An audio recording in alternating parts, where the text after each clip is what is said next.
Okay. അപ്പൊ ആ ചോദ്യം ഇരിക്കെ ആരുമായി ബന്ധപ്പെട്ട ചോദ്യമാണ്? റെക്റ്റാങ്കിൾ. അത് ആരുമായിട്ട് ബന്ധപ്പെട്ടാണ്? അപ്പൊ ആ വാക്കൊന്ന് അണ്ടർലൈൻ ചെയ്തേ. ക്വസ്റ്റ്യനകത്തിൽ മലയാളത്തിൽ ചതുരം എന്നൊരു വാക്കുണ്ടോ? അപ്പോ അണ്ടർലൈൻ ചെയ്യുക. നിന്ന് ബോർഡിലേക്ക് നോക്കാം. എന്താണ് റെക്റ്റാങ്കിൾ അഥവാ ചതുരം എന്ന് പറഞ്ഞാൽ? അറിയാതെ പറഞ്ഞോ. റെക്റ്റാങ്കിൾ, ചതുരം. Opposite sides are. ഇപ്പൊ സിമ്പിൾ ആയിട്ട് തന്നെ പറഞ്ഞാൽ മതി അല്ലേ? എതിർവശങ്ങൾ തുല്യമായ ചതുർഭുജമാണ്, ക്വാഡ്രിലാറ്ററൽ ആണ് ആരെന്ന് പറയുന്നത്? അതിലാർക്കെങ്കിലും സംശയമുണ്ട്?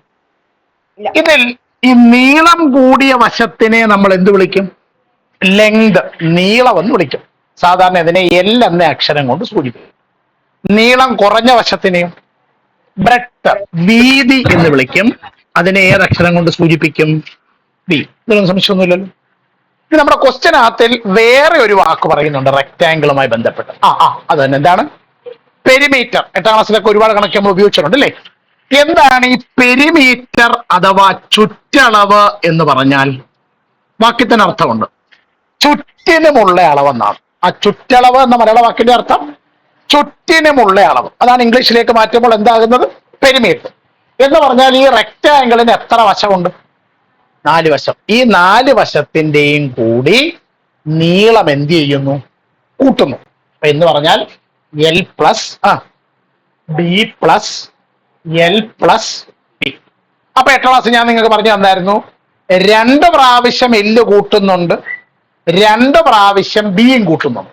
അതിന്റെ എളുപ്പമാർഗം 2 ഇൻറ്റു എൽ പ്ലസ് ബി. ഇങ്ങനെ സംഗതി പഠിച്ചിട്ടുണ്ടോ?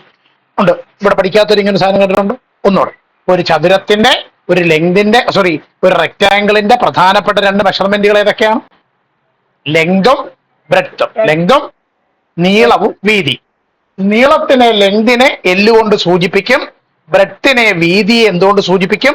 ബി കൊണ്ട് സൂചിപ്പിക്കും. അങ്ങനെയാണെങ്കിൽ അതിന്റെ പെരിമീറ്റർ, ചുറ്റളവ് എങ്ങനെ കണ്ടുപിടിക്കുന്നത്? 2 ഇൻറ്റു എൽ പ്ലസ് ബി. ഇതൊന്ന് വർക്കിംഗ് കോളത്തിലോട്ട് എഴുതിയിട്ടെ. ഇതൊന്ന് വർക്കിംഗ് കോളത്തിലേക്ക് എഴുതിയിടുക.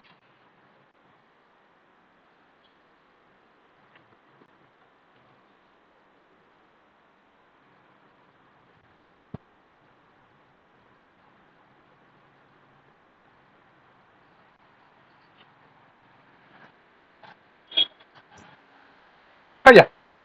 ഇത് നമ്മുടെ ആൻസറിലേക്ക് വരാം. എഴുതുക. റെക്റ്റാങ്കിൾ എന്ന ഹെഡിങ് കൊടുക്കാം. റെക്റ്റാങ്കിൾ. എന്നിട്ട് പേന കൊണ്ട് റഫായിട്ട് ഒരു റെക്റ്റാങ്കിൾ ഒന്ന് വരയ്ക്കാം. പേന കൊണ്ട് റഫായിട്ട് ഒരു റെക്റ്റാങ്കിൾ ഒന്ന് വരയ്ക്കാം. ഓക്കെ. ശരി. ഈ റെക്റ്റാങ്കിളിന്റെ ആരെ കുറിച്ചാണ് ചോദ്യത്തിൽ ആദ്യം പറയുന്നത്? പെരിമീറ്റർ. അപ്പൊ എഴുതുക.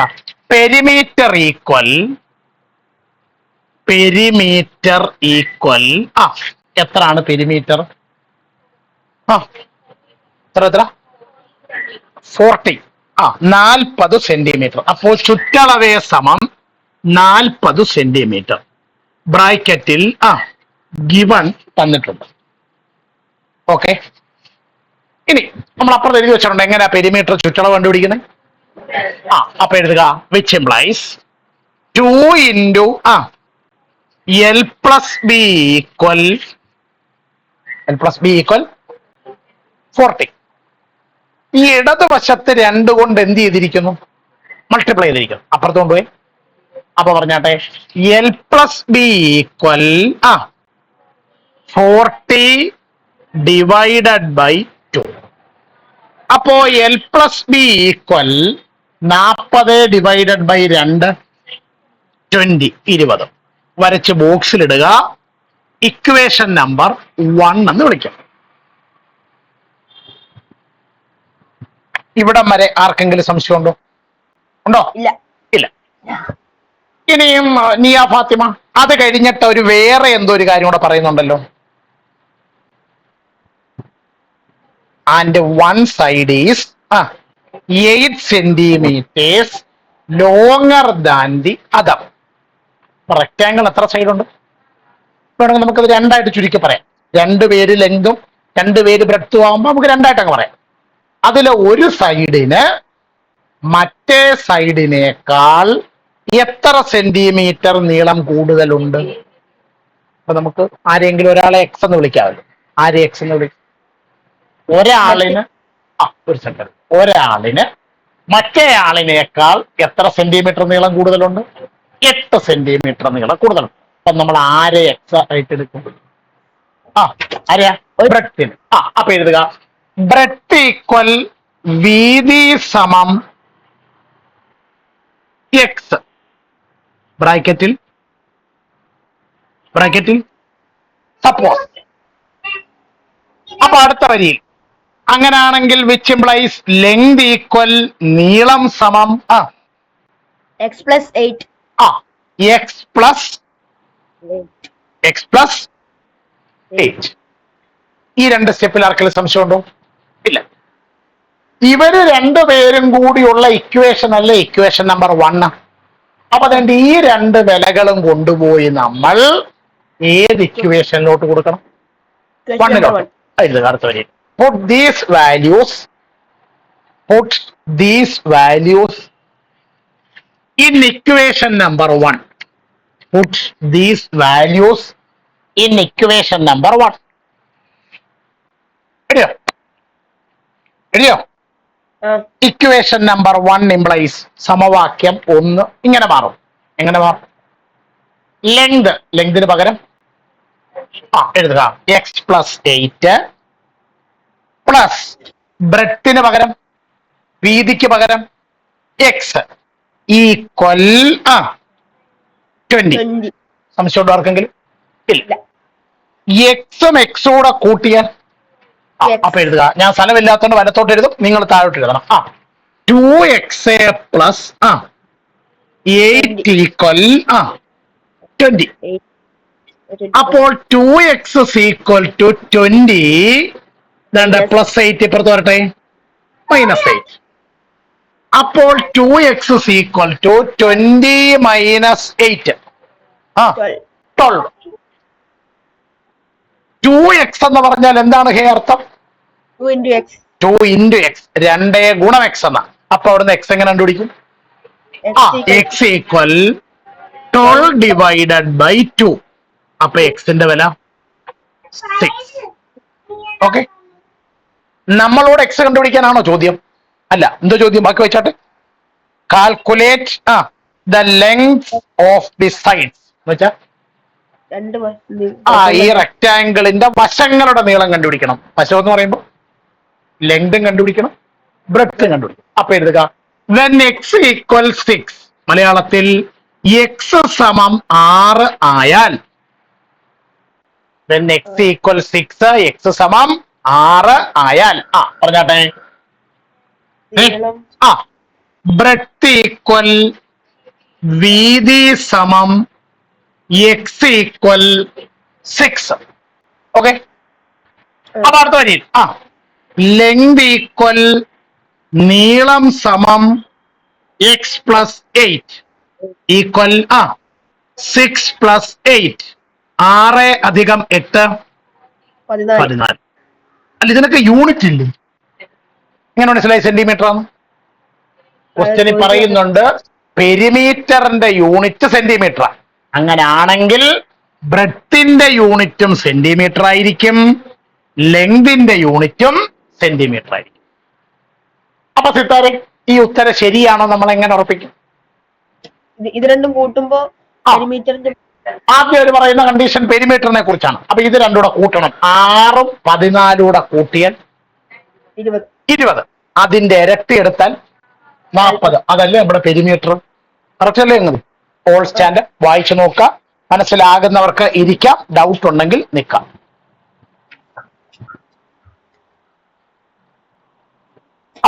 അപ്പൊ നസ്ര എഴുന്നേറ്റിട്ട് ആ ചോദ്യം ഒന്ന് വായിച്ചേ.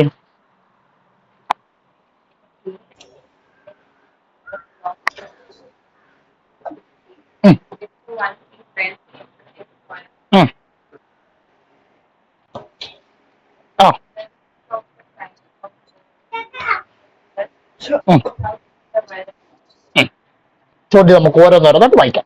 വായിച്ചാട്ട് എന്താണ്? A wire. ഏത് വയർ? യോ ഏത് വയർ? ഈ വയറാണോ? അല്ല. പിന്നെ ഏത് വയർ? ഏത് വയർ? ഈ കിടക്കുന്ന കൊടുത്തു. ഒരു 3.5 മീറ്റർ. ആര് പറഞ്ഞു 3.5? ക്വസ്റ്റ്യൻ പറയുന്നുണ്ട് 3.5 metre long is to be cut into 2 pieces. അപ്പൊ 3.5 മീറ്റർ നീളമുള്ള ഒരു വയറിനെ കട്ട് ചെയ്ത് എത്ര പീസാക്കി? 2 കഷ്ണം, 2 പീസാക്കി. എന്നിട്ട് എന്ത് ചെയ്തു? With 1 piece bend into a square. അതിലെ ഒരു കഷ്ണം വളച്ച് എന്താക്കി? സ്ക്വയർ ആക്കി. And the other into an equilateral triangle. രണ്ടാമത്തെ കഷ്ണം വളച്ച് എന്താക്കി? Equilateral triangle. മലയാളത്തിൽ പറഞ്ഞാൽ സമഭുജ ത്രികോണം. എന്തുവാ ഈ ഇക്വലാറ്ററൽ ട്രയാങ്കിൾ എന്ന് പറഞ്ഞാൽ? എല്ലാ സൈഡിന്റെയും ലെങ്ത് ഈക്വൽ ആയിട്ടുള്ള, എല്ലാ വശത്തിന്റെയും നീളം തുല്യമായിട്ടുള്ള ത്രികോണത്തിന് പറയുന്ന പേരാണ് സമഭുജ ത്രികോണം, ഇക്വലാറ്ററൽ ട്രയാങ്കിൾ. അപ്പൊ ഒന്നുകൂടെ, 3.5 മീറ്റർ നീളമുള്ള ഒരു വയറിനെ അവിടെ ഒരു ചെറിയ കൺഫ്യൂഷൻ വരാം. 2 ഈക്വൽ പാർട്ടായിട്ട് മുറിച്ചു എന്ന് ക്വസ്റ്റ്യൻ പറയുന്നുള്ളൂ? ഇല്ല. പിന്നെ 2 കഷ്ണമായിട്ട് മുറിച്ചെന്നേ പറയുന്നുള്ളൂ. തെറ്റിദ്ധരിക്കരുത്. 3.5യുടെ പകുതി എടുത്ത് ഒരു കഷ്ണവും 3.5യുടെ പകുതി രണ്ടാമത്തെ കഷ്ണവും എന്ന് വിചാരിക്കരുത്. 3.5 മീറ്റർ നീളമുള്ള ഒരു കഷ്ണത്തിനെ 2 തുല്യ കഷ്ണമായിട്ട് മുറിച്ചു. എന്നിട്ട് അതിലെ ഒരെണ്ണം മടക്കി എന്താക്കി? സ്ക്വയർ ആക്കി മാറ്റി. മറ്റൊരെണ്ണം മടക്കി എന്താക്കി? ഒരു ഇക്വലാറ്ററൽ ട്രയാങ്കിൾ, ഒരു സമഭുജ ത്രികോണവും ആക്കി. ഒരു സെക്കൻഡ്. അപ്പൊ ഒന്നുകൂടെ എന്തുവായിരുന്നു? 3.5 മീറ്റർ നീളമുള്ള ഒരു വയർ. അത് നമ്മൾ എത്ര കഷ്ണമായിട്ട് മുറിച്ചു? തെറ്റിദ്ധരിക്കരുത്. 2 തുല്യ കഷ്ണമായിട്ട് മുറിച്ചോ? ഇല്ല. മുറിച്ചു കിട്ടിയതിലെ ഒരു കഷ്ണത്തിനെ വളച്ച എന്താക്കി? ഒരു സ്ക്വയർ, സമചതുരം, 4 വശത്തിന്റെയും നീളം തുല്യമായിട്ടുള്ള ഒരാളിനെ ഉണ്ടാക്കി. രണ്ടാമത്തെ കഷ്ണം വളച്ചെന്തുണ്ടാക്കി? ഒരു ഇക്വലാറ്ററൽ ട്രയാങ്കിൾ, ഒരു സമഭുജ ത്രികോണം, 3 വശത്തിന്റെയും നീളം തുല്യമായ ഒരു ത്രികോണം ഉണ്ടാക്കി. അവിടെ വരെ കാര്യങ്ങൾ ഓക്കെ ആണല്ലോ? ശരി, ബാക്കി വായിക്കൂ.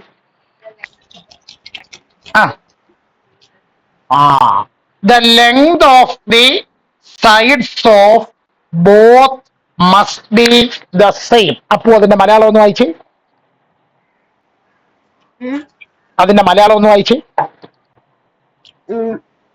രണ്ടിന്റെയും വശങ്ങൾക്ക് ഒരേ നീളമായിരിക്കണം.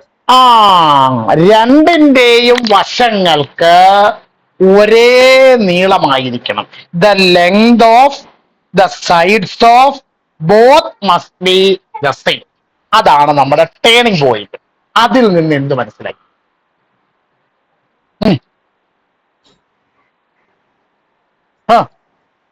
അത് പിടികിട്ടിയാലേ കണക്ക് ചെയ്യാൻ പറ്റത്തുള്ളൂ.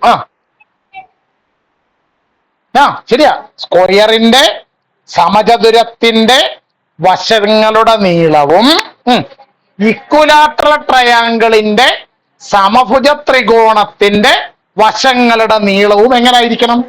ഒന്നുകൂടെ, സ്ക്വയറിന്റെ വശത്തിന്റെ നീളം സമചതുരത്തിന്റെ വശത്തിന്റെ നീളം x ആണെന്ന് വിചാരിക്കാം.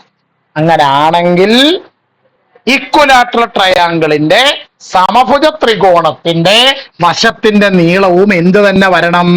x തന്നെ. ആ സ്റ്റെപ്പിന്റെ അർത്ഥം കിട്ടിയോ? ഓക്കെ, ബാക്കി വായിക്കൂ. അങ്ങനെയാണെങ്കിൽ നമ്മൾ ആദ്യം കട്ട് ചെയ്തൊരു വയറുണ്ടല്ലോ, ഏതാ? 3.5. ആ 3.5 മീറ്റർ നീളമുള്ള വയറിനെ നമ്മൾ എത്ര കഷ്ണമായിട്ടാ മുറിച്ചത്? 2 കഷ്ണം. ഈ ഓരോ കഷ്ണത്തിന്റെയും നീളം നമ്മൾ കണ്ടുപിടിക്കണം. ചോദ്യം മനസ്സിലായല്ലോ? ഒന്നുകൂടെ പറയാം. 3.5 മീറ്റർ നീളമുള്ള ഒരു വയർ, അതിനെ എന്ത് ചെയ്തു നമ്മൾ? 2 കഷ്ണം. 2 ഈക്വൽ ആണോ? അല്ല. മുറിച്ചിട്ട് എന്ത് ചെയ്തു? ഒരെണ്ണം വളച്ച് സ്ക്വയർ ആക്കി, സമചതുരമാക്കി. മറ്റൊരെണ്ണം വളച്ച് ഇക്വലാറ്ററൽ ട്രയാങ്കിൾ, സമഭുജ ത്രികോണമാക്കി മാറ്റി. എന്തോ പ്രധാനപ്പെട്ട കണ്ടീഷൻ? സ്ക്വയറിന്റെ, സമചതുരത്തിന്റെ ഒരു വശവും ഇക്വലാറ്ററൽ ട്രയാങ്കിളിന്റെ, സമഭുജ ത്രികോണത്തിന്റെ ഒരു വശവും എങ്ങനായിരിക്കണം?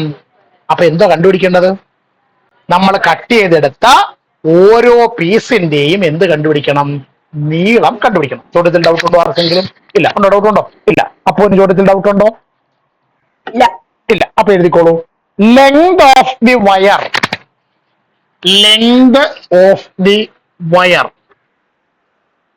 ലെങ്ത് ഓഫ് ദി വയർ എത്രയാണെന്ന ക്വസ്റ്റിനെ പറയുന്നത്? 3.5 മീറ്റർ. 3.5 മീറ്റർ. ഇതൊന്നും എഴുതാം. 3.5 ആണോ? ഇതൊന്ന് സ്പ്ലിറ്റ് ചെയ്താൽ 3 മീറ്റർ പ്ലസ് ഹാഫ് മീറ്റർ ആണോ?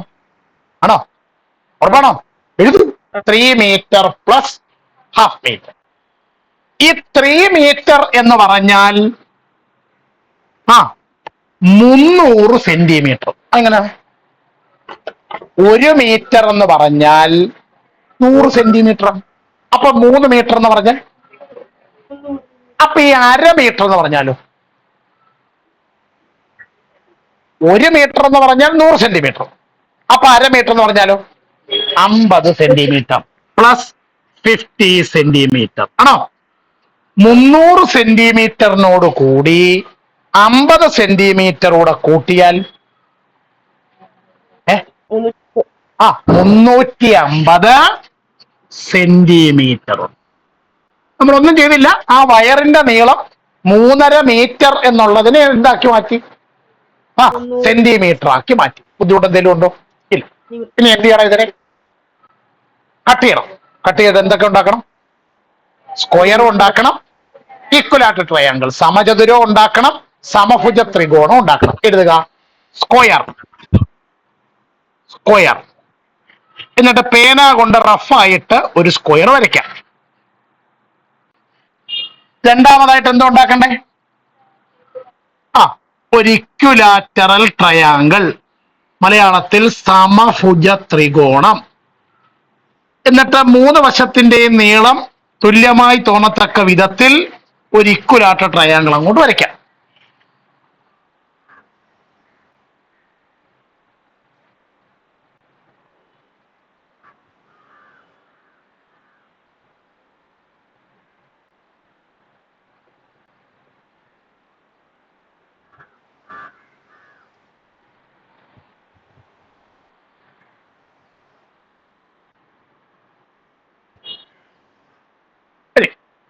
നമ്മൾ ഏതാണ്ട് ഒരു കണ്ടീഷൻ പറഞ്ഞായിരുന്നല്ലോ ചോദ്യത്തിൽ. എന്തുവായിരുന്നു?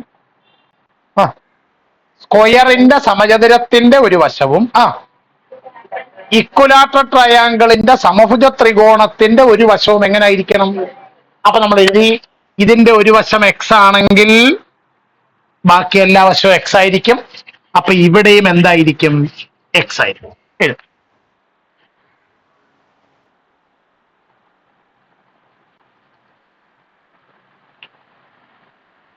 ഇനി ഒന്ന് ബോർഡിലേക്ക് ശ്രദ്ധിച്ചിരിക്കണം, എങ്കിലേ കാര്യം പിടികെട്ടും.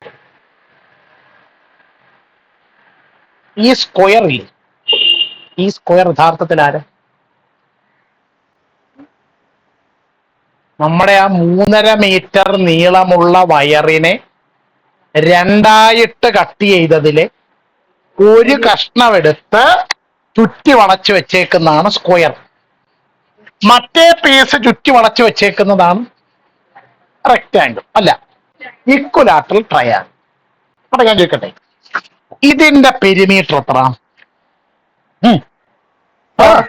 4x. ഇതിന്റെ ചുറ്റളവ് 4x പ്ലസ് ഇതിന്റെ പെരിമീറ്റർ ചുറ്റളവ് 3x. ഇത് രണ്ടൂടെ കൂട്ടിയാൽ 3.5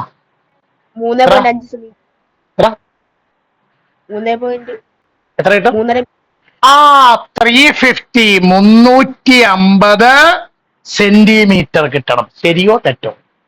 മനസ്സിലായി? 3.5 മീറ്റർ നീളമുള്ള വയറിനെ നമ്മൾ 2ആയിട്ട് കട്ട് ചെയ്തു. അതിലെ ഒരു കഷ്ണം ചുറ്റി വളച്ച് സ്ക്വയർ ആക്കി സമചതുരമാക്കി, രണ്ടാമത്തെ കഷ്ണം ചുറ്റി വളച്ച്, ചുരുക്കി പറഞ്ഞാൽ ഇത് രണ്ടും എടുത്ത് മൂത്ത് വെച്ച് ചേർത്ത് വെക്കുമ്പോൾ എത്ര കിട്ടും? 350 കിട്ടും. അതാണ് നമ്മൾ എന്ത് എഴുതി വെച്ചേക്കുന്നത്? 4x plus 3x equal to 4 ചക്കയോടുകൂടി 3 ചക്ക കൂട്ടിയ 7 ചക്ക. അപ്പൊ എഴുതുക 7x equal to 7x is equal to 350. 350. ഇവിടെ ഈ 7 കൊണ്ട് എന്ത് ചെയ്തേക്കുന്നു? ഇൻഡു ചെയ്തേക്കും. അപ്പുറത്ത് കൊണ്ടുപോയാൽ ഡിവൈഡ് ചെയ്യണം. അപ്പൊ പറഞ്ഞാട്ടെ x ഈക്വൽ 350 ഡിവൈഡഡ് ബൈ 7. അപ്പൊ x ഈക്വൽ 35നെ 7 കൊണ്ട് ഹരിച്ചാൽ 7 5 35 ഒരു 0 കൂടെ കൊടുത്താൽ 50. അപ്പൊ എക്സിന്റെ വില എത്ര കിട്ടി? എത്ര കിട്ടി?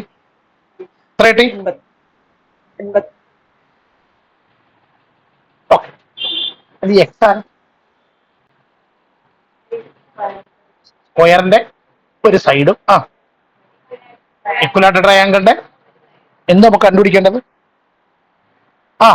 How should the wire B cut എന്ന് വെച്ചാൽ ആ കട്ട് ചെയ്തെടുത്ത വയറിന്റെ എന്ത് ചെയ്യണം? നീളം കണ്ടുപിടിക്കും. അപ്പൊ എഴുതിക്കോളൂ. ലെങ്ത് ഓഫ്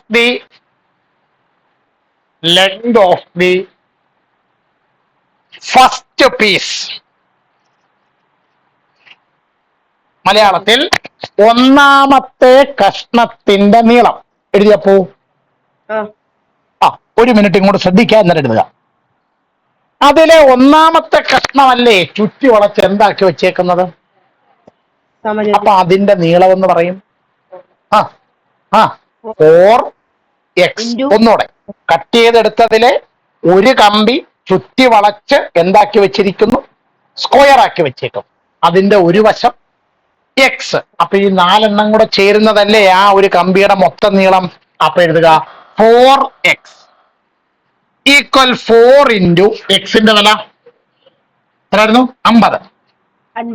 4 ഗുണം 50, 5 4 20, ഒരു 0 കൂടെ ചേർത്താൽ 200 യൂണിറ്റ് സെന്റിമീറ്റർ.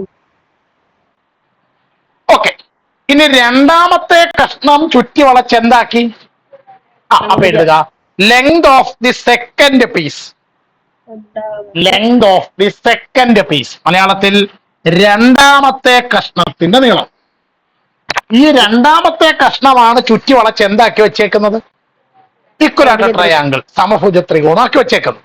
അപ്പൊ അതിന്റെ മൊത്തം നീളം എഴുതുക 3x ഈക്വൽ 3 ഇൻറ്റു എക്സിന്റെ വില 50.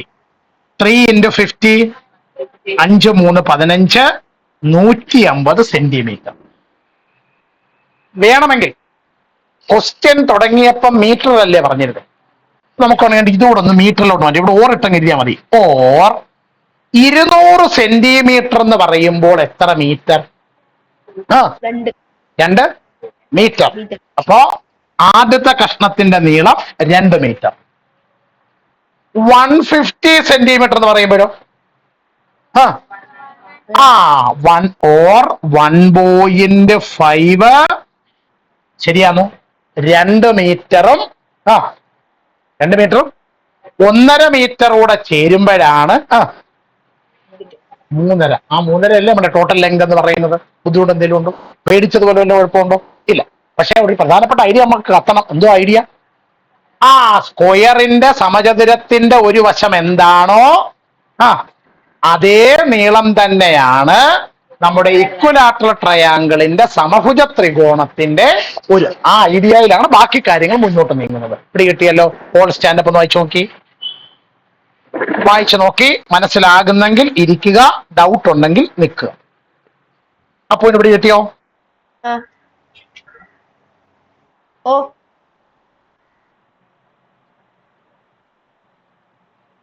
എന്തൊരു പേര്? ഐഷ ഒന്ന് വായിച്ച ചോദ്യം.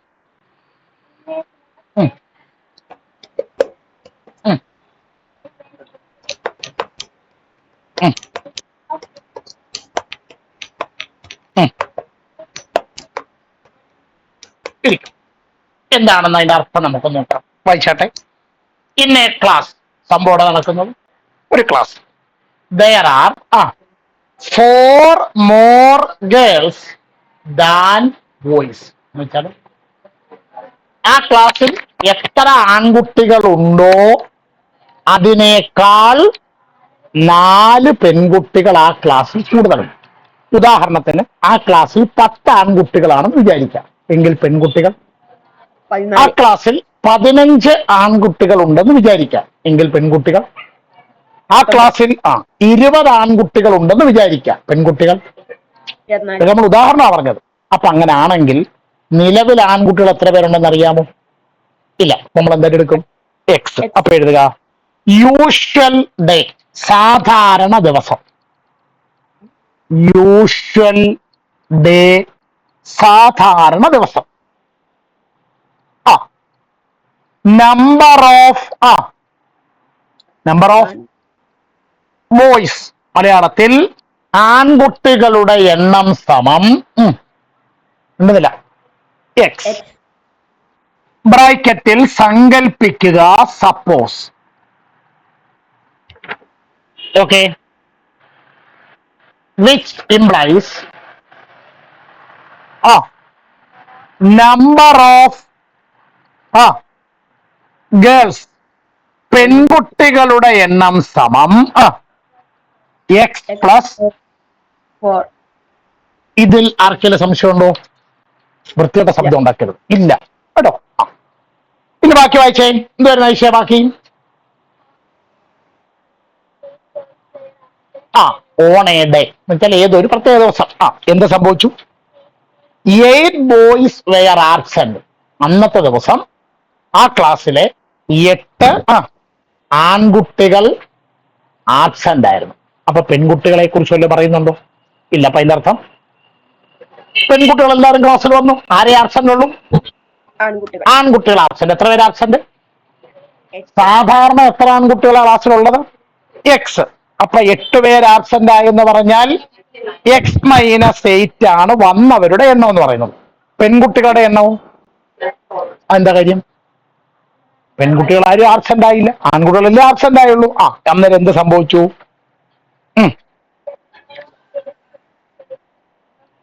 അന്നത്തെ ദിവസം പെൺകുട്ടികളുടെ എണ്ണം എന്ന് പറയുന്നത് ആൺകുട്ടികളുടെ എണ്ണത്തിന്റെ ചോയ്സ് ആണ്, ഇരട്ടിയാണ്, 2 ടൈംസ് ആണ്, 2 മടങ്ങാണ്. ഇവിടെ കിട്ടിയല്ലോ. എങ്കിൽ എന്തോ കണ്ടുപിടിക്കേണ്ടത്? How many boys and girls are there in the class. അങ്ങനെയാണെങ്കിൽ ആ ക്ലാസ്സിൽ ആൺകുട്ടികൾ എത്ര പേരുണ്ട്, പെൺകുട്ടികൾ എത്ര പേരുണ്ട്? ചോദ്യം മനസ്സിലായല്ലോ എല്ലാവർക്കും? ഇരിക്കും. അടുത്ത ഹെഡിങ് എഴുതുക. On A day. On A day പറഞ്ഞാട്ടെ. നമ്പർ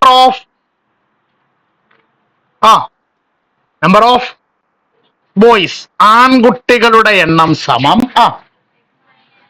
എക്സ് -8 ആണോ? അടുത്ത പറഞ്ഞാട്ടെ. നമ്പർ ഓഫ് ഗേൾസ് ഈക്വൽ എന്താ പറഞ്ഞേ? ആൺകുട്ടികളെ ആബ്സെന്റ് ആയുള്ളൂ. ആര് ആബ്സെന്റ് ആയില്ല? ഗേൾസ് ആബ്സെന്റ് ആയില്ല. അപ്പൊ അന്ന് എന്തുവായിരുന്നു ഇവരുടെ എണ്ണം തമ്മിലുള്ള ബന്ധം? ഗേൾസിന്റെ എണ്ണത്തിന്റെ അല്ല, ബോയ്സിന്റെ എണ്ണത്തിന്റെ ഇരട്ടിയായിരുന്നു ആരുടെ എണ്ണം? അപ്പൊ നമുക്ക് എന്ത് എഴുതി വെക്കാം? Number of girls equal number of girls, പെൺകുട്ടികളുടെ എണ്ണം സമം 2 ഇൻറ്റു നമ്പർ ഓഫ് ബോയ്സ് ആണോ? പെൺകുട്ടികളുടെ എണ്ണം സമം 2 ഗുണം ആൺകുട്ടികളുടെ എണ്ണം. എഴുതിയപ്പോ ഇനി നമ്പർ ഓഫ് ഗേൾസ്, പെൺകുട്ടികളുടെ എണ്ണം എത്ര? അപ്പൊ എഴുതുക which implies X plus 4 equal 2 into number of boys X -8. Okay ആണ്, കുഴപ്പമൊന്നുമില്ലേ? അപ്പോൾ എക്സ് പ്ലസ് 4 ഈക്വൽ ഈ 2 ഒന്ന് അകത്തോട്ട് ഗുണിച്ച് 2 ഗുണം എക്സ് 2x, 2 ഗുണം -8 എന്ത് 16 -16. അപ്പൊ നിങ്ങൾ നോക്കിയാൽ ഇടതുവശത്തൊരു എക്സും വലതുവശത്തൊരു 2x ഉണ്ട്. ഇടതുവശത്തൊരു 4ഉം വലതുവശത്തൊരു -16 ഉണ്ട്. അപ്പം എക്സ് ഉള്ളവരെ എല്ലാം കൂടെ ഒരു സൈഡിലും എക്സ് ഇല്ലാത്തവരെ എല്ലാം കൂടെ മറു സൈഡിലോട്ട് കൊണ്ടുവന്നു. വേണ്ടേ? നമ്മൾ ആദ്യം ഈ എക്സിനെ ഒന്ന് വലതുവശത്തോട്ട് കൊണ്ടുവന്നു. കാരണം അവിടെ 2x ആണ് വലുതായിട്ട് കിടക്കുന്നത്. ഇപ്പൊ ഇതങ്ങോട്ട് വരച്ചിട്ട് എക്സ് അപ്പുറത്തോട്ട് പോകുന്നതായിട്ട് വരച്ചിട്ടാണ്. അങ്ങനെ ആണെങ്കിൽ അപ്പുറത്ത് നിന്ന് ആരിപ്പുറത്തോട്ട് വരണം? വെറും 16 അല്ലേ? -16 ഇപ്പുറത്തോട്ട് വരണം. വരച്ചിട്ടാട്ടെ കേട്ടോ. ഈ -16 ഇടതുവശത്ത് വരുമ്പോൾ ആരാകും? +16 പ്ലസ് 4 അവിടെ തന്നെ ഉണ്ട്. Equal 2x.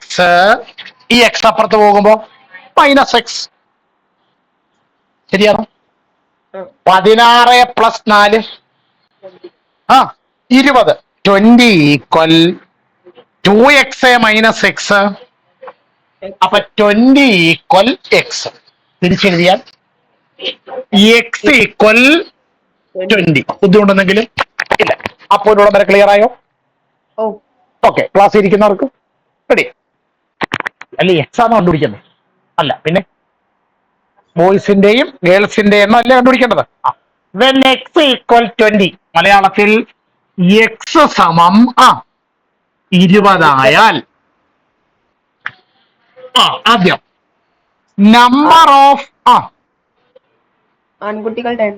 ആൺകുട്ടികളുടെ എണ്ണം സമം എക്സ് ഈക്വൽ 20. അടുത്തത് നമ്പർ ഓഫ് ഗേൾസ്, പെൺകുട്ടികളുടെ എണ്ണം സമം x+4 ഈക്വൽ 20 + 4 ഈക്വൽ 20. സാധാരണഗതിയിൽ ആ ക്ലാസ്സിൽ 20 ആൺകുട്ടികളും 24 പെൺകുട്ടികളുമാണ് ഉണ്ടാകാറുള്ളത്. ഈ ഉത്തരം ശരിയാണോ? അങ്ങനെ മനസ്സിലായി? ഇനി അന്നത്തെ ദിവസം നോക്കണം. അന്നത്തെ ദിവസം 8 ആൺകുട്ടികൾ ആബ്സെന്റ് ആയി. അപ്പൊ അന്ന് എത്ര പേര് വന്നു ബോയ്സ്? സാധാരണ ഇതിൽ 20 പേരാണ്. അതിൽ നിന്ന് 8 കുറയ്ക്കണം. അപ്പൊ എത്ര കിട്ടും? 12. അന്ന് പെൺകുട്ടികൾ എത്ര പേര് ക്ലാസ്സിലുണ്ടായിരുന്നു? 24 പേര് തന്നെ. ഈ 12 24 തമ്മിലുള്ള ബന്ധമുണ്ടോ? 12ന്റെ ഇരട്ടിയാണ്, ചോയ്സ് ആണ് ആരെന്ന് പറയുന്നത്. അങ്ങനല്ലേ ചോദ്യത്തിലെ സെക്കൻഡ് കണ്ടീഷൻ. ഇതൊന്ന് വർക്കിംഗ് കോഡത്തിലോട്ട് എഴുതിയിട്ടാട്ടെ.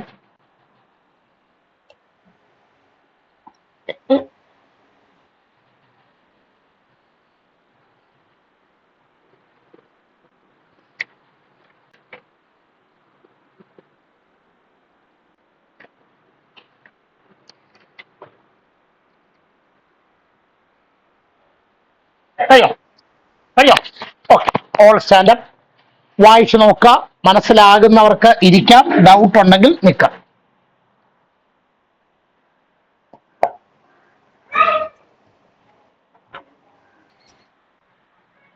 വായിച്ചാട്ടെ ചോദ്യം.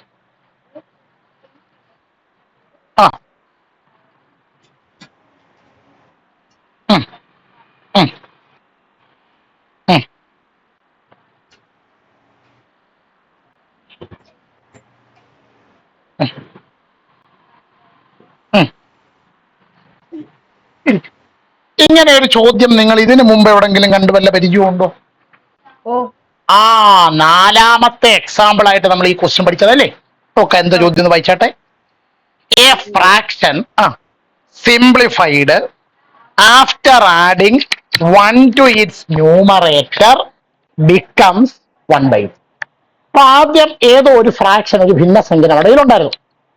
ആ ഫ്രാക്ഷന്റെ ഭിന്നസംഖ്യയുടെ ന്യൂമറേറ്ററിനോട്, അംശത്തിനോട് ഒന്ന് കൂട്ടി 1 ആഡ് ചെയ്തു. എന്നിട്ട് നമ്മൾ അതിനെ സിംപ്ലിഫൈ ചെയ്തു, എന്ന് വെച്ചാൽ വെട്ടി ചെറുതാക്കി. അപ്പൊ നമുക്ക് എന്തെന്ന് ഉത്തരം കിട്ടി? 1/3, 1/3 എന്ന് ഉത്തരം കിട്ടി. ബാക്കി if instead പകരമായിട്ട് 1 is added to the denominator. 1 എവിടെ കൂട്ടിയിരുന്നെങ്കിൽ ഡിനോമിനേറ്ററിൽ, ഛേദത്തിൽ കൂട്ടിയിട്ട് സിംപ്ലിഫൈ ചെയ്തു, ലഘൂകരിച്ചു. It becomes 1/4. അപ്പൊ എത്രയായിട്ട് മാറി? അങ്ങനാണെങ്കിൽ വാട്ട് ഈസ് ദി ഫ്രാക്ഷൻ. അപ്പോ ഫ്രാക്ഷൻ ആയതുകൊണ്ട് നമുക്ക് ആദ്യം ആരെയൊക്കെ വേണം? ഒരു ന്യൂമറേറ്ററും വേണം. അപ്പൊ എഴുതുക, ആദ്യം ഫ്രാക്ഷൻ എന്ന ഹെഡിങ് കൊടുക്കുക. വേണ്ട, ന്യൂമറേറ്റർ അംശം സമം എന്നാണെന്ന് എഴുതരുത്, ന്യൂമറേറ്റർ എന്ന് തന്നെ എഴുതണം. ന്യൂമറേറ്റർ അംശം സമം എക്സ്. ഡിനോമിനേറ്റർ ഛേദം സമം വൈ. ബുദ്ധിമുട്ടെന്തെങ്കിലും? ഇല്ല. അങ്ങനെയാണെങ്കിൽ ഇത് രണ്ടും കൂടെ ചേർത്ത് നമുക്ക് എന്തുണ്ടാക്കാം? ഫ്രാക്ഷൻ. അപ്പൊ ഫ്രാക്ഷൻ ഈക്വൽ ഭിന്നസംഖ്യ സമം എക്സ് ബൈ, ബുദ്ധിമുട്ടെന്തെങ്കിലും? ഇതാണ് നമ്മുടെ ഫ്രാക്ഷൻ അല്ലേ? ഇനി ആദ്യം അവരെന്തോ ചെയ്തത്? ന്യൂമറേറ്ററിനോട് കൂടി അംശത്തിനോട് കൂടി ഒന്ന് കൂട്ടി. അപ്പൊ ഛേദത്തിന് വല്ല മാറ്റമുണ്ടോ? ഇല്ല. അപ്പൊ ഡിനോമിനേറ്റർ ഛേദം അങ്ങനെ തന്നെ. അപ്പോൾ എന്നിട്ട് സിംപ്ലിഫൈ ചെയ്തു. സിംപ്ലിഫൈ ചെയ്തപ്പോൾ, ലഘൂകരിച്ചപ്പോൾ എന്ത് കിട്ടിയ ഉത്തരം? 1/3. എഴുതിയാട്ടെ, numerator plus 1 by denominator equal 1/3.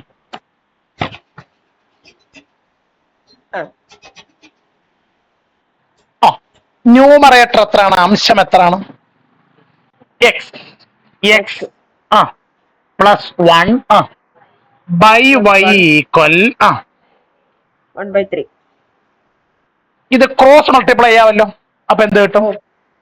3 into x plus 1 equal 1 into Y.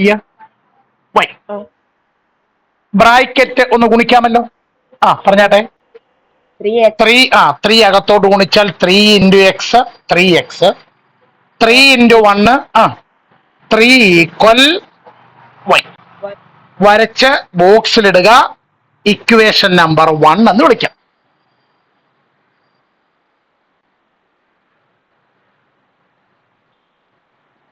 Okay. ഇനി എന്താ അടുത്ത പരിപാടി ചെയ്തത്? ന്യൂമറേറ്ററിൽ 1 ആഡ് ചെയ്യുന്നതിന് പകരം ഡിനോമിനേറ്ററിലോട്ട് എന്ത് ആഡ് ചെയ്തു? അപ്പൊ എഴുതുക. ന്യൂമറേറ്റർ അങ്ങനെ തന്നെ നിർത്തി.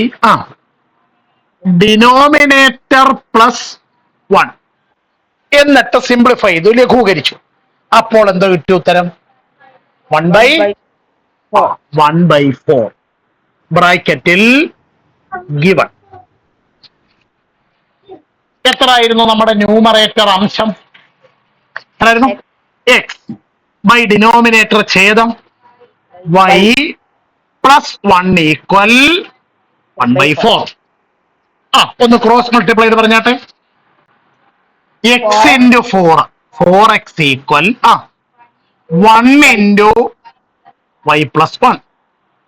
അപ്പോൾ 4x equal to Y plus 1 ഒന്നുകൊണ്ട് ഗുണിക്കാൻ. അപ്പൊ ഉത്തരം വൈ പ്ലസ് 1.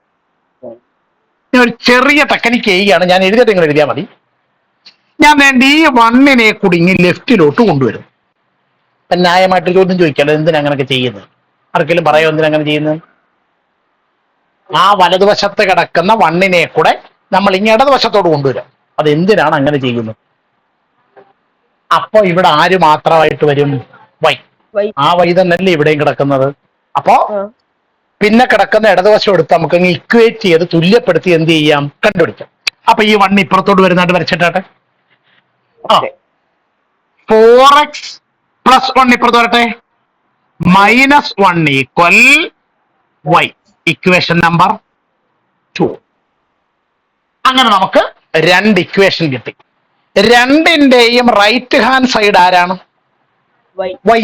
അപ്പൊ ഓട്ടോമാറ്റിക് ആയിട്ട് ലെഫ്റ്റ് ഹാൻഡ് സൈഡ് എങ്ങനെ ആയിരിക്കും? അന്ന് ഞാൻ പറഞ്ഞു തന്നായിരുന്നു. 4 1 കൂട്ടിയാൽ 5 കിട്ടും. 3 2 കൂട്ടിയാലും 5 കിട്ടും. അപ്പൊ നമുക്ക് എന്താ പറയാം? 4 + 1 ഈക്വൽ 3 + 2. ഈ കിടക്കുന്നത് വൈയുടെ വിലയാണ്. ഈ കിടക്കുന്നത് വൈയുടെ വിലയാണ്. അപ്പൊ നമുക്ക് എന്ത് എഴുതി വെക്കാം? എഴുതുക. ഫ്രം 1 and 2 മലയാളത്തിൽ സമവാക്യം 1,2 ഇവയിൽ നിന്ന് പറഞ്ഞാട്ടെ. 3x plus 3 equal 4x minus 1 ആണോ? ഇടതുവശത്തൊരു 3x ഉണ്ട്, വലതുവശത്തൊരു 4x ഉണ്ട്. ഇടതുവശത്തൊരു +3 ഉണ്ട്, വലതുവശത്തൊരു -1 ഉണ്ട്. അപ്പൊ എക്സ് ഉള്ളവരെ എല്ലാം കൂടി ഒരു സൈഡിലും എക്സ് ഇല്ലാത്തവരെ എല്ലാം കൂടി മറു സൈഡിലുമായിട്ട് കൊണ്ടുപോകണം. അതിന് ഞാൻ ഇങ്ങോട്ട് നോക്കിക്കേ. 4x 3x ആരാ വലുത്? 4x. അപ്പൊ ആരെ അപ്പുറത്ത് കൊണ്ടുപോകുന്നു? 3x. വരച്ചിട്ടാട്ടെ. ഇനി അപ്പുറത്താരുണ്ട്? അല്ല, -1. അത് ലെഫ്റ്റിലോട്ട് വരുന്നതായിട്ട് വരച്ചിട്ടാട്ടെ. വരച്ചിട്ടോ? അപ്പൊ നമ്മളോട് എഴുതി 3 ഇവിടെ തന്നെ നിപ്പുണ്ട്. ഈ -1 ലെഫ്റ്റ് വരുമ്പോ +1 ഈക്വൽ 4x. ഇത് റൈറ്റിൽ പോകുമ്പോ -3x ആണോ? 3 + 1 equal 4 equal 4x - 3x. X തിരിച്ചെഴുതിയാൽ x ഈക്വൽ 4. ശരിയോ? അല്ലെ എക്സ് ആരായിരുന്നു? അംശം, ന്യൂമറേറ്റർ. അത് കിട്ടി. അത് മാത്രം കിട്ടി നമുക്ക് ഫ്രാക്ഷൻ എഴുതാൻ പറ്റത്തില്ലല്ലോ. ആരും കൂടെ വേണം. അതെങ്ങനെ കണ്ടുപിടിക്കും? ഈ എക്സ് ഉള്ള 2 ഇക്വേഷൻ നമ്മുടെ കയ്യിലുണ്ട്. അതിലേതെങ്കിലും ഒന്നിലോട്ട് വില കൊടുത്താൽ ആരുടെ വില തിരിച്ചു കിട്ടും? വൈയുടെ വില. അപ്പൊ എഴുതുക put x equal 4 in equation number 1. മലയാളത്തിൽ എക്സ് സമം 4 എന്ന് സമവാക്യം 1 ആരോപിച്ചാൽ, ഓക്കെ, എക്സ് സമം 4 എന്ന് സമവാക്യം 1 ആരോപിച്ചാൽ, ഓക്കെ, ഇക്വേഷൻ നമ്പർ 1 ഇംപ്ലൈസ് സമവാക്യം 1 ഇങ്ങനെ മാറും. പറഞ്ഞാട്ടെ 3x. അപ്പൊ 3 × 4 plus 3 equal y. 3 × 4 12 plus 3 equal y. 12 plus 3 15 equal y. തിരിച്ചെഴുതിയാൽ y equal 15. അപ്പൊ വൈയും കിട്ടിയില്ലേ? വൈയും കിട്ടിയോ? അപ്പൊ എഴുതുക ന്യൂമറേറ്റർ ഈക്വൽ അംശം സമം എക്സ് ഈക്വൽ 4. ഡിനോമിനേറ്റർ ഈക്വൽ ഛേദം സമം y ഈക്വൽ 15. അപ്പൊ ന്യൂമറേറ്ററും കിട്ടി, ഡിനോമിനേറ്ററും കിട്ടി, അംശവും കിട്ടി, ഛേദവും കിട്ടി. എങ്കിൽ നമുക്ക് ആരും എഴുതാം?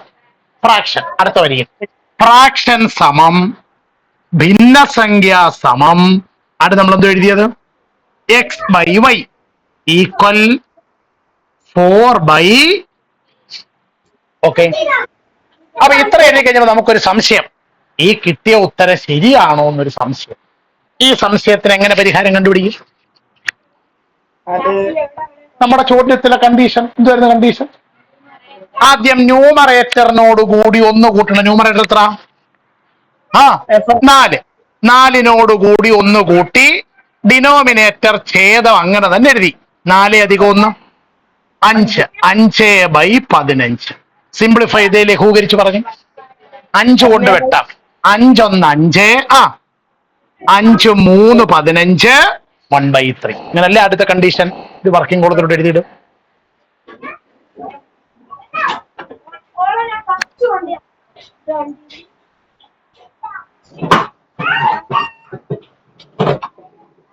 ശരിയോ? ഇനി അടുത്ത എന്തോ ചെയ്തത്? ന്യൂമറേറ്റർ അങ്ങനെ തന്നെ നിർത്തി, ഇല്ലയോ? അംശം അങ്ങനെ തന്നെ നിർത്തി. എന്നിട്ട് ഡിനോമിനേറ്ററിനോട് ഛേദത്തിനോട് 1 കൂട്ടി. അപ്പൊ 4/15 + 1 16. 4ഉം 16ഉം കൂടെ എത്ര കൊണ്ട് വെട്ടാം? 4 കൊണ്ട്. 4 1 4 4 16. 1/4. ഇവിടെ നിങ്ങൾ ഉണ്ടായിരുന്നു? ഉണ്ടായിരുന്നോ? 1/4 ആണോ? നമ്മൾ കണ്ടുപിടിച്ച ആൻസർ കറക്റ്റ് ആണല്ലോ. ബുദ്ധിമുട്ട് എന്തെങ്കിലും ഉണ്ടോ? ഇത് വർക്കിംഗ് കോളത്തിൽ എഴുതിയ രണ്ടാമത്തെ എഴുതി. ഓക്കെ, ശരിയോ? ഓൾ സ്റ്റാൻഡപ്പ് വായിച്ചു നോക്കുക. മനസ്സിലാകുന്നവർക്ക് ഇരിക്കാം, ഡൗട്ട് ഉണ്ടെങ്കിൽ നിൽക്കാം.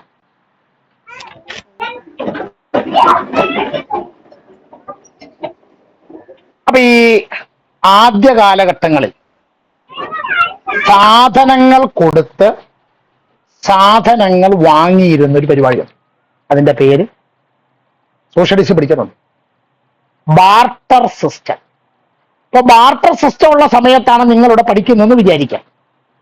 ഐശ്വര്യയുടെ വീട്ടിൽ ഇഷ്ടം പോലെ തേങ്ങയുണ്ട് എങ്കിൽ ഏപ്രിൽ മാസത്തിൽ ഐശ്വര്യ അഡ്മിഷൻ എടുക്കാൻ വരുമ്പോ കുറെ തേങ്ങയുമായിട്ടായിരിക്കും വരുന്നത്.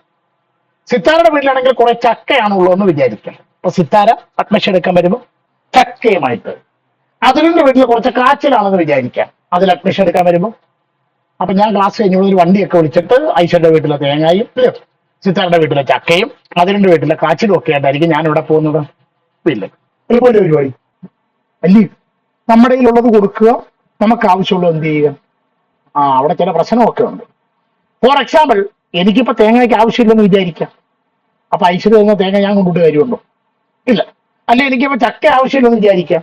അപ്പോ സിത്താര കൊണ്ടുതന്നെ ചക്ക ഞാൻ കൊണ്ടിട്ട് വല്ല കാര്യം എനിക്കുണ്ടോ? ഇല്ല. അതിന്റെ കാച്ചിൽ എനിക്ക് ആവശ്യമില്ലെന്ന് വിചാരിക്കാം. അപ്പൊ അതിന്റെ കാച്ചിൽ ഞാൻ കൊണ്ടിട്ട് വല്ല കാര്യമുണ്ടോ? ഇല്ല. അപ്പൊ ചുരുക്കി പറഞ്ഞാൽ നിങ്ങൾ കൊണ്ടുവരുന്ന സാധനം ഈ മേടിക്കുന്ന ആളിന് ആവശ്യമുള്ള വസ്തുവായിരിക്കും. രണ്ടാമത്തെ വേറൊരു പ്രശ്നം, നീ അങ്ങനെ ആവശ്യമില്ല. ഇപ്പൊ ഐശ്വര്യ തേങ്ങ കൊണ്ടിരുമ്പോൾ ഞാൻ പറയും എനിക്ക് തേങ്ങ വേണ്ട ഒച്ചേ. അപ്പൊ ഐശ്വര്യക്ക് സാറിന് എന്താ വേറെ വേണ്ടത്? അപ്പൊ ഞാൻ പറയാണ് എനിക്ക് കുറച്ച് മാങ്ങയാണ് വേണ്ടത്. അപ്പൊ ഐശ്വര്യ എന്ത് ചെയ്യണം? മാങ്ങയുള്ള ഒരാളിനെ കണ്ടുപിടിക്കണം. എന്നിട്ട് അയാളോട് ചോദിക്കണം, എന്റെ കയ്യിലുള്ള തേങ്ങ തന്നാൽ നിങ്ങളുടെ കയ്യിലുള്ള മാങ്ങ എനിക്ക് തരാമോ? അപ്പൊ അയാൾ ഓക്കെ ആണെങ്കിൽ മാത്രമല്ല ഇത് കൊടുത്തിട്ട് നമുക്ക് മാങ്ങ മേടിക്കാൻ പറ്റത്തുള്ള സംഗതി. ഇനി അടുത്ത വേറെ പ്രശ്നമുണ്ട്. ഇപ്പൊ നിങ്ങളോട് വരുമ്പോ ഞാൻ പറയുന്നു അഡ്മിഷൻ ഫീസ് 100 രൂപ, മാസം ഇത്ര രൂപ ഫീസ് എന്ന് പറയുന്നു. അപ്പൊ ഐശ്വര്യ തേങ്ങ കൊണ്ട് വരുമ്പോ എത്ര തേങ്ങ ചേരുമ്പോഴാണ് 100 രൂപ? സിത്താര ചക്കയും കൊണ്ട് വരുമ്പോൾ എത്ര ചക്ക ഈസ് ഈക്വൽ ടു 100 രൂപ? നമ്മുടെ അതുല് കാച്ചിലും കൊണ്ട് വരുമ്പോൾ എത്ര കാച്ചിൽ ഈസ് ഈക്വൽ ടു 100 രൂപ? അങ്ങനെ എല്ലായിടത്തും ഒരു ടേബിൾ എഴുതി വെക്കേണ്ടി വരും, ഇല്ലയോ? അന്നത്തെ കാലത്ത് എന്തൊക്കെ സാധനങ്ങൾ അങ്ങോട്ടും ഇങ്ങോട്ടും കൈമാറുവോ ഇതിന് പറയുന്ന പേരാണ് സ്റ്റാൻഡേർഡൈസേഷൻ. എന്താണ്? നിങ്ങൾ ഹോട്ടലിലൊക്കെ ഭക്ഷണം കഴിക്കാൻ പോകുമ്പോൾ അവിടെ ഒരു വില വിവര പട്ടിക പ്രദർശിപ്പിച്ചേക്കുന്നത് കണ്ടിട്ടില്ലേ? ഇതിനു വേണ്ടിയിട്ടാണ്. കഴിക്കുമ്പോൾ അതുകൂടെ നോക്കി വേണം കഴിക്കാൻ, ഇല്ലെങ്കിൽ അടുക്കളയിൽ പോയിരുന്ന അരി ആട്ടേണ്ടി വരും. നമ്മുടെ കയ്യിലുള്ള പൈസയ്ക്ക് അനുസരിച്ച് അവിടുത്തെ ബില്ലനുസരിച്ച് നമ്മൾ കഴിക്കുക എന്നൊരു കാര്യം കൂടെ അതിനകത്തിൽ ഉണ്ട്. അപ്പൊ അതുപോലെ ഇത് ആളുകൾക്ക് കുറച്ചങ്ങോട്ട് കഴിഞ്ഞപ്പോൾ ഇത് ബുദ്ധിമുട്ടായിട്ട് മാറി. എല്ലാവരെ കൊണ്ടും ഈ ചക്കയും മാങ്ങയും തേങ്ങയും ഒക്കെ കൊടുത്തേച്ച് ആവശ്യമുള്ളത് മേടിക്കുന്നതൊക്കെ എന്തായിട്ട് മാറി? ബുദ്ധിമുട്ടായി. അപ്പോഴാണ് മനുഷ്യൻ എന്ത് കണ്ടുപിടിച്ചത്? പണം, മണി കണ്ടുപിടിച്ചത്. എന്ത് കണ്ടുപിടിച്ചത്? അങ്ങനെ പണം ഉണ്ടായി കഴിഞ്ഞാൽ കുറച്ച് കഴിഞ്ഞപ്പോഴത്തേക്ക് ധനകാര്യ സ്ഥാപനങ്ങൾ ഉണ്ടാകാൻ തുടങ്ങി. എന്താണ് ധനകാര്യ സ്ഥാപനം? ബാങ്ക് പോലെയുള്ള സ്ഥാപനം, ഫിനാൻഷ്യൽ എന്റർപ്രൈസസ് ഉണ്ടാകുന്നത്. അപ്പൊ നമുക്ക് ബാങ്കിനെ വെച്ചുകൊണ്ടാണ് ഈ കാര്യങ്ങളൊക്കെ പറയുന്നത്. എന്തിനെ വെച്ചുകൊണ്ടാണ്? ഇപ്പോ നമ്മുടെ വൈഗയുടെ അച്ഛൻ ഒരു 50,000 രൂപ ബാങ്കിൽ കൊണ്ടുപോയി വാക്കോറി ഡെപ്പോസിറ്റ് ചെയ്യുന്നു, അല്ലെ ഇൻവെസ്റ്റ് ചെയ്യുന്നു. എന്ത് ചെയ്യുന്നു? ആ ഡെപ്പോസിറ്റ് ചെയ്ത തുകയെ ബാങ്ക് വിളിക്കുന്ന പേരാണ് ഇത് വിളിക്കും മലയാളത്തിൽ മുതൽ എന്ന് വിളിക്കും. എന്ത് വിളിക്കുന്നു? മുതൽ. ക്ലിയർ ആയോ? അപ്പോ ക്ലിയർ ആയി. ഓക്കെ, ക്ലാസ് ഇരിക്കുന്നവർക്ക് ഓക്കെ. ഒന്നാമത്തെ കൂടി കിട്ടിയല്ലോ. 2, നമ്മൾ അങ്ങനെ പൈസ കൊടുക്കും. അപ്പൊ ഇനി തിരിച്ച് ആമിന, ഐഷയ്ക്ക് ഒരു സ്കൂട്ടർ മേടിക്കാൻ വേണ്ടിയിട്ട് ഐഷ ബാങ്കിൽ പോയിട്ട് ഒരു 1,00,000 രൂപ കടം മേടിച്ചു എന്ന് വിചാരിക്കും. അതിനെയും ബാങ്ക് എന്ത് വിളിക്കും? പ്രിൻസിപ്പൽ. അപ്പൊ ടെക്നിക്കലി പറഞ്ഞാൽ actual money deposited or borrowed. ഒന്നുകിൽ നിക്ഷേപിച്ച തുക അല്ലെങ്കിൽ കടം വാങ്ങിയ തുക. ഇതിനെ രണ്ടിനെയും ബാങ്കുകാർ വിളിക്കുന്ന പേരാണ്, അടുത്ത വാക്ക് കിട്ടിയല്ലോ, സൂചിപ്പിക്കുന്ന അക്ഷരം പി. സൂചിപ്പിക്കുന്ന അക്ഷരം. അപ്പൊ വൈകിട്ട് അച്ഛൻ പൈസയും കൊണ്ട് ബാങ്കിൽ ചെല്ലുന്നു അല്ലേ? ബാങ്കുകാർ ചോദിക്കുന്നു, സാർ എത്ര നാളത്തേക്കാണ് ഇൻവെസ്റ്റ് ചെയ്യുന്നത്? ഐഷയോട് ചോദിക്കുന്നു, മാഡം ഇത് എത്ര നാളുകൊണ്ടാണ് മാഡം തിരിച്ചടയ്ക്കാൻ ഉദ്ദേശിക്കുന്നത്? ഇതിനെ രണ്ടിനെയും ബാങ്കുകാർ വിളിക്കുന്ന പേരാണ് എന്ത് വിളിക്കും? ടൈം. മലയാളത്തിൽ കാലാവധി എന്ന് പറയും. എന്ത് പറയും? അതിനെ സൂചിപ്പിക്കുന്നത് ഒന്നുകിൽ എന്ന് അല്ലെങ്കിൽ ടി. ഒന്നുകിൽ എന്ന് അല്ലെങ്കിൽ ടി. കുഴപ്പമുണ്ടോ? രണ്ടാമത്തെ വാക്ക് കിട്ടുന്നുണ്ടോ? ഈ വാക്ക് മനസ്സിലായാലേ നമുക്ക് ആ പ്രോബ്ലം ചെയ്യാൻ പറ്റും. ഞാനിപ്പോ അത് പറയുന്നത് ക്ലിയർ ആയാലും. നിങ്ങൾ ആരുടെയെങ്കിലും കൂടെ ബാങ്കിൽ പോയിട്ടുണ്ടോ? ഉണ്ടോ? പോയിട്ടില്ലേ? ആ, അങ്ങനെ നിങ്ങൾ ബാങ്കിൽ ചെല്ലുമ്പോൾ അവിടെ ചില സ്ഥലങ്ങളിലൊക്കെ അവിടുത്തെ ഫിക്സഡ് ഡെപ്പോസിറ്റ് കേട്ടിട്ടുണ്ടോ? സ്ഥിര നിക്ഷേപം എന്ന് വെച്ചാൽ ഇപ്പൊ ഒരു കൊല്ലക്കാലത്തേക്കാണ് നമ്മൾ പൈസ ഫിക്സഡ് ഡെപ്പോസിറ്റ് സ്ഥിര നിക്ഷേപം ഇടുന്നതെങ്കിൽ അതിന് നല്ല ഇൻട്രസ്റ്റ് കിട്ടും, നല്ല പലിശ കിട്ടും. അത് പുറകെ പറയാം. പക്ഷെ നമുക്ക് ഇടയ്ക്ക് പോയി പൈസ എന്ത് പറ്റത്തില്ല, എടുക്കാൻ പറ്റത്തില്ല. അതിനാണ് ഇത്ര വർഷത്തേക്കെന്നും പറഞ്ഞ് ഡെപ്പോസിറ്റ് ചെയ്യണം. ഇത്ര വർഷത്തേക്കെന്നും പറഞ്ഞ് അപ്പൊ അവിടെ എഴുതി വെച്ചിട്ടുണ്ട് 6.5% പലിശ നിരക്ക്, റേറ്റ് ഓഫ് ഇൻട്രസ്റ്റ്. അങ്ങനെ വാക്ക് കേട്ടിട്ടുണ്ടോ? എന്താണ് റേറ്റ് ഓഫ് ഇൻട്രസ്റ്റ്? മലയാളത്തിൽ എന്താ പറയും? പലിശ നിരക്ക്. എന്താണ്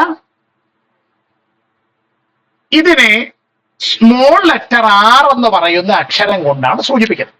അപ്പൊ വൈഗയുടെ അച്ഛൻ പൈസയും കൊണ്ട് എന്ന ബാങ്കുകാർ പറയാണ്, സാർ ഞങ്ങൾ നിങ്ങൾക്ക് ഒരു 6.5% ഇൻട്രസ്റ്റ് തരാം എന്ന് പറഞ്ഞാൽ എന്താണ് അതിന്റെ അർത്ഥം? 7ാം ക്ലാസ് പഠിച്ചത് വൈഗയുടെ അച്ഛൻ 100 രൂപ ആ ബാങ്കിൽ ഒരു വർഷത്തേക്ക് നിക്ഷേപിച്ചാൽ പലിശയായിട്ട് എത്ര രൂപ കൊടുക്കും? ഓരോ 100 രൂപയ്ക്കും 6.5 രൂപ പലിശ കൊടുക്കും. അങ്ങനെ 100 രൂപയ്ക്ക് ഒരു വർഷം കിട്ടുന്ന പലിശയെ വിളിക്കുന്ന പേരാണ് റേറ്റ് ഓഫ് ഇൻട്രസ്റ്റ്. എന്ത് വിളിക്കുന്നു? ഇതെപ്പോഴും പെർസെന്റേജിലായിരിക്കും പറയുന്നത്, ശതമാനത്തിലായിരിക്കും പറയുന്നത്. അത്രയും ക്ലിയർ ആയോ? ക്ലിയർ. ഇനി ഒരു അടുത്ത വാക്കാണ് ഇൻട്രസ്റ്റ്. എന്താണ്? മലയാളത്തിൽ പലിശ എന്ന് വിളിക്കും. സൂചിപ്പിക്കുന്ന അക്ഷരം I ആണ്. വൈഗയുടെ അച്ഛൻ 50,000 രൂപ ബാങ്കിൽ കൊണ്ടുപോയി ഇട്ടാൽ ആ കാലാവധി കഴിഞ്ഞ് പൈസ തിരിച്ചെടുക്കാൻ ചെല്ലുമ്പോൾ 50,000 രൂപ കിട്ടുമോ? പിന്നെന്തിന് ബാങ്കിൽ കൊണ്ട് പൈസ ഇടുന്നത്? 50,000 രൂപ കിട്ടും. 50,000 രൂപ മാത്രമാണോ കിട്ടുന്നത്? അല്ല, പിന്നെ കുറച്ച് രൂപ എക്സ്ട്രാ ഇങ്ങോട്ട് കൊടുക്കും. ആർക്ക്? വൈഗയുടെ അച്ഛന്. ആര് കൊടുക്കുന്നു? ബാങ്കുകാർ കൊടുക്കും. ആ എക്സ്ട്രാ മണിയെ വിളിക്കുന്ന പേരാണ് ഇൻട്രസ്റ്റ്, പലിശ. നമ്മുടെ ഐഷ ബാങ്കിൽ നിന്ന് ലോൺ എടുത്ത് വണ്ടി മേടിച്ചു. 1,00,000 രൂപയാണ് വണ്ടിയുടെ വില എന്ന് വിചാരിക്കാം. ഐഷ തിരിച്ചടക്കി കഴിഞ്ഞിട്ട് ലോൺ ക്ലോസ് ചെയ്യുക എന്നുള്ള പരിപാടിയുണ്ട്. അങ്ങനെ ക്ലോസ് ചെയ്ത കണക്ക് നോക്കിയാൽ 1,00,000 രൂപ കൊടുത്താൽ മതിയോ? അല്ല, പിന്നെ കുറച്ച് രൂപ അങ്ങോട്ട് എക്സ്ട്രാ അടയ്ക്കേണ്ടി വരും. ഇങ്ങോട്ട് കിട്ടുന്ന എക്സ്ട്രാ മണിയെയും അങ്ങോട്ട് അടയ്ക്കുന്ന എക്സ്ട്രാ മണിയെയും ബാങ്കുകാർ വിളിക്കുന്ന പേരാണ് പലിശ, ഇൻട്രസ്റ്റ്. ഇത്രയും വാക്ക് ഇവിടെ കിട്ടിയോ? പ്രിൻസിപ്പൽ മുതൽ പി. ടൈം, കാലാവധി, നമ്പർ ഓഫ് ഇയേഴ്സ്, N അല്ലെങ്കിൽ T. റേറ്റ് ഓഫ് ഇൻട്രസ്റ്റ്, പലിശ നിരക്ക്, സൂചിപ്പിക്കുന്ന അക്ഷരം R. ഇത് സാധാരണ ഇതിൽ എങ്ങനെ പറയുന്നത്? പെർസെന്റേജ്. ഇൻട്രസ്റ്റ്, പലിശ, സൂചിപ്പിക്കുന്ന അക്ഷരം. ഇത്രയും കാര്യം ഓക്കെ ആണല്ലോ. ഇനി ഇൻട്രസ്റ്റ്, പലിശ പ്രധാനമായിട്ടും എത്ര തരത്തിലുണ്ട്? 2 തരത്തിൽ. ഏതാണ്? ഒന്ന് SI ആണ്, 2 CI ആണ്. SI എന്ന് പറഞ്ഞാൽ സബ് ഇൻസ്പെക്ടർ, CI എന്ന് പറഞ്ഞാൽ സർക്കിൾ ഇൻസ്പെക്ടർ ആണോ? അല്ല. SI എന്താണ്? സിമ്പിൾ ഇൻട്രസ്റ്റ്, സാധാരണ പലിശ. എന്താണ്? കോമ്പൗണ്ട് ഇൻട്രസ്റ്റ്, കൂട്ടുപലിശ. Compound interest. ഇനി എന്താണ് SI എന്ന് പറയാം? വൈഗയുടെ അച്ഛൻ 50,000 രൂപ ബാങ്കിൽ കൊണ്ടുപോയി ഈ സിമ്പിൾ ഇൻട്രസ്റ്റ് സ്കീമിലാണ് ഇട്ടേക്കുന്നത് വിചാരിക്കാം. സാധാരണ പലിശ കിട്ടുന്ന സ്കീമിലാണ് പൈസ ഇട്ടതെന്ന് വിചാരിക്കാം. 5 കൊല്ലം കഴിഞ്ഞാലും 10 കൊല്ലം കഴിഞ്ഞാലും 15 കൊല്ലം കഴിഞ്ഞാലും 20 കൊല്ലം കഴിഞ്ഞാലും ബാങ്ക് പലിശ കണക്കാക്കുന്നത് ഈ ആദ്യം കൊണ്ടുവന്നിട്ട 50,000 രൂപയ്ക്ക് എന്ത് തരുത്തുള്ളൂ? ഇൻട്രസ്റ്റ് തരുത്തുള്ളൂ. ഒന്നുകൂടെ, വൈകിടച്ചൻ എത്ര കൊണ്ട് ഡെപ്പോസിറ്റ് ചെയ്തു? 50,000. അത് 5 കൊല്ലത്തേക്ക് ഇട്ടാലും 10 കൊല്ലത്തേക്ക് ഇട്ടാലും 15 കൊല്ലത്തേക്ക് ഇട്ടാലും 20 കൊല്ലത്തേക്ക് ബാങ്കിൽ ഇട്ടാലും ബാങ്കുകാര് ഈ ആദ്യം കൊണ്ടുവന്നിട്ട 50,000 മാത്രമേ എന്ത് തരൂ? ഇൻട്രസ്റ്റ് തരൂ. അപ്പോൾ എന്താണ് CI അഥവാ കോമ്പൗണ്ട് ഇൻട്രസ്റ്റ്? അപ്പോൾ എന്തെങ്കിലും സംശയം ഉണ്ടോ? അല്ല ഈ മറ്റേ കോമ്പൗണ്ട് അല്ല ഈ കൂട്ടുപലിശ. അല്ല ഇൻട്രസ്റ്റ് എന്താണെന്നോട് പറയൂ.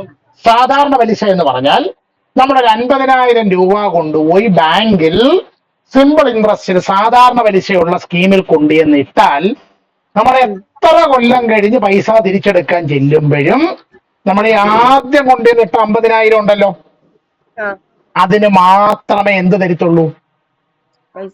ഇൻട്രസ്റ്റ് തരത്തുള്ളൂ. ഞാൻ അടുത്ത പറയുമ്പോൾ കുറച്ചുകൂടെ ക്ലിയർ ആണ്. എന്നാൽ നിങ്ങൾ ഇതേ പൈസ ബാങ്കിൽ കൊണ്ടുപോയി കോമ്പൗണ്ട് ഇൻട്രസ്റ്റിൽ അഥവാ കൂട്ടുപലിശയിലാണ് ഇടുന്നതെന്ന് വിചാരിക്കാം. 50,000 രൂപ കൊണ്ട് ബാങ്കിൽ ഇട്ടു. ഒരു വർഷം കഴിഞ്ഞപ്പോൾ ഒരു 5,000 രൂപ പലിശ കിട്ടിയെന്ന് വിചാരിക്കാം. അത് കിട്ടി. ഒരു ഉദ്ദേശം കണക്ക് പറയാം. ബാങ്ക് ചെയ്യുന്ന പരിപാടി ഈ കൊണ്ടുവന്നിട്ട 50,000 ഉണ്ടല്ലോ, അതിന്റെ കൂടെ ഈ പലിശയായ ഇൻട്രസ്റ്റ് ആയ 5,000 ഉണ്ടല്ലോ, ഇത് രണ്ടും കൂടെ കൂട്ടും. അപ്പൊ എത്ര ആവും?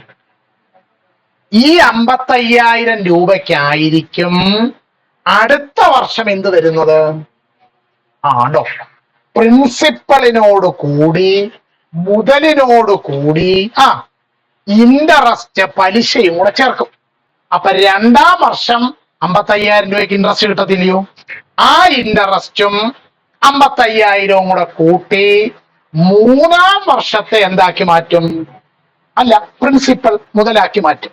അപ്പൊ ചുരുക്കി പറഞ്ഞാൽ ഓരോ കൊല്ലം കഴിയുമ്പോഴും എന്ത് മാറിക്കൊണ്ടിരിക്കും? പ്രിൻസിപ്പൾ മാറിക്കൊണ്ടിരിക്കും. എങ്ങനെ പ്രിൻസിപ്പൾ മാറുന്നത്? ഇൻട്രസ്റ്റ് എടുത്ത് ആ വർഷത്തെ പ്രിൻസിപ്പളിനോടൊപ്പം എന്ത് ചെയ്യും? കൂട്ടും. അപ്പൊ ഓരോ വർഷവും എന്ത് മാറും? പ്രിൻസിപ്പൾ മാറും. അതിനെ വിളിക്കുന്ന പേരാണ് കോമ്പൗണ്ട് ഇൻട്രസ്റ്റ് അഥവാ കൂട്ടുപലിശ. ഓക്കെ, അപ്പൊ ക്ലിയറായോ? മനസ്സിലായി. ഈ SI കണ്ടുപിടിക്കാൻ ഒരു മാർഗമുണ്ട്. എന്തോ മാർഗം? ഒരു ശേഷം പോയാൽ മതി. അല്ല, SI കണ്ടുപിടിക്കുന്നത് I is equal to PNR by 100. പഠിച്ചോണ്ടിരിക്കൂ. I is equal to PNR by അത്ര നിൽക്കട്ടെ. ആ കണക്ക് നമുക്ക് ചെയ്യാനുള്ള സമയം ഇപ്പൊ ഇല്ല. അപ്പൊ അടുത്ത വർഷ ക്ലാസ്സിൽ നമ്മൾ ഈ കണക്കായിരിക്കും ചെയ്യുന്നത്. പക്ഷെ ചെയ്യണമെങ്കിൽ ഇത്രയും കാര്യം എന്ത് ചെയ്യണം? ഓർമ്മയിൽ ഉണ്ടായിരിക്കണം. പ്രത്യേകിച്ച് ഈ സാധനം എന്തുവാ? I is equal to working കൂടെ എഴുതിയിട്ടേ I is equal to PNR by 100. അപ്പൊ ഇത്രയും ക്ലിയർ ആയോ? ഓക്കെ.